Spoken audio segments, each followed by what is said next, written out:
హర హర మహాదేవ శంభో శంకర మహాశివరాత్రి పర్వదినాన్ని పురస్కరించుకుని మణికొండ ఓయూ కాలనీలోని శ్రీ ఉమారామలింగేశ్వర స్వామి ఆలయం భక్తులతో కిక్కిరిసిపోయింది. శివనామ స్మరణతో ఆలయ ప్రాంగణం మారుమోగుతుంది.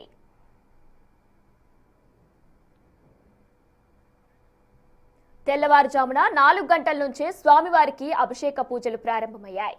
మధ్యాహ్నం సరిగ్గా 12 గంటలకు రుద్రాభిషేకం నిర్వహించనున్నారు.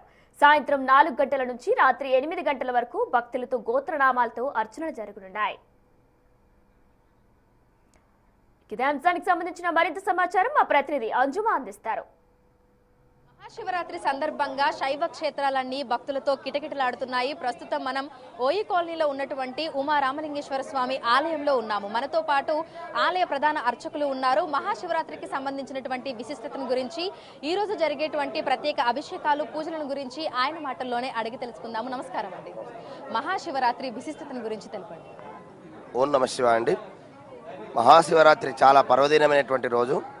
శ్రీకాళహస్తిలో ఎంతైతే భక్త కన్నప్ప ఉన్నటువంటి ఆ యొక్క భక్తి చాటుతున్నారు. శివరాత్రి అనేటువంటి చాలా విశేషమైనటువంటి రోజు. ఈరోజు పాలాభిషేకాలు చేయడం వల్ల, జలాభిషేకాలు చేయడం వల్ల అనుకున్నటువంటి పని సకాలంలో నెరవేరుతుంది. అలాగే శ్రీకాళహస్తిలో ఉన్నటువంటి సాలడి పురుగు, అలాగే గజము ఏనుగు, అలాగే తాంబేలు, ఆ యొక్క 3 కలిసి కూడా ప్రాణమైనటువంటిది శ్రీకాళహస్తిలో నిలిచాయి.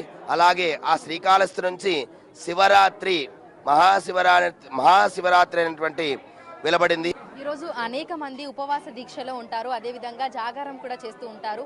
ఉపవాస దీక్షలో ఉన్నటువంటి వాళ్ళు ఎటువంటి నియమాలు పాటించాలి అంటారు? ఓం నమ శివాయ. సో మన అందరికీ ఉపవాసం అనగానే తిండి మానేయడం అనే కాన్సెప్ట్ ఒకటి ఉంటుంది యాక్చువల్గా. సో ఉపవాసం అంటే ఏంటి అంటే యాక్చువల్ మీనింగ్ ఈజ్ దగ్గరగా ఉండడం, అంటే భగవంతుడికి చాలా దగ్గరగా ఉండడం అనేది, అతి సమీపంగా ఉండడం. అంటే మనస్సులో నమశివాయ నమశివాయ నమశివాయ అనుకుంటూ రోజంతా ఆయన యొక్క అభిషేకంతో గడిపి రాత్రిపూట జాగారం చేస్తూ మొన్నాడు స్వామివారికి మళ్ళా ధూపదీప నైవేద్యాలు పెట్టి అప్పుడు పూజించడం అన్నది మనకి తరతరాలుగా వస్తున్న సంప్రదాయం. మరి అనేక మంది భక్తులు ఆలయానికి పోటెత్తుతున్నారు. మొత్తంగా మనకి చాలా దూరం పాటు క్యూ లైన్లు కూడా ఉన్నాయి.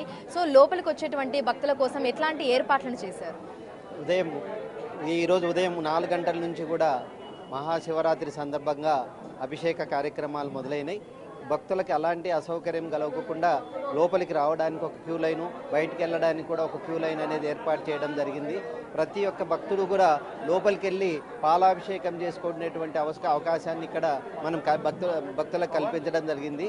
లోపల ఎవరైతే మహాశివరాత్రి రోజు లోపలికి వెళ్ళి పాలాభిషేకం చేసుకుంటారో అది ఒక భక్తులకు కూడా ఒక సంతోషకరమైనగా ఉంటుంది. కాబట్టి ఈ దేవాలయంలో మనం ఆ అవకాశాన్ని కల్పించడం, భక్తులకు కూడా అసౌకర్యం కలగకుండా అన్ని కార్యక్రమాలు చేస్తున్నాము. ఈ విధంగా ప్రత్యేక పూజలను కూడా నిర్వహిస్తున్నారు. ఈరోజు తెల్లవారుజాము నుంచే 4 గంటల నుంచే ప్రత్యేక అభిషేకాలు ప్రారంభమైనట్లుగా కూడా మనకి ఆలయ పూజారులు అయితే తెలపడం జరిగింది. ఈరోజు రాత్రి వరకు కూడా ఇదే విధమైనటువంటి రద్దీ కొనసాగుతుంది అని చెప్తున్నారు. మహాశివరాత్రి సందర్భంగా బోలా శంకరుని దర్శనం చేసుకుని ఆయనకు అభిషేకం చేస్తే ఎంతో మంచి జరుగుతుందని ప్రతి ఒక్కరూ భావిస్తూ ఉంటారు. అందుకే సుదూర ప్రాంతాల నుంచి వచ్చి ఆ స్వామివారికి ప్రత్యేక అభిషేకాలు పూజలను కూడా నిర్వహిస్తున్నారు. విడుదల కృష్ణతో అంజుమ బిగ్ టీవీ.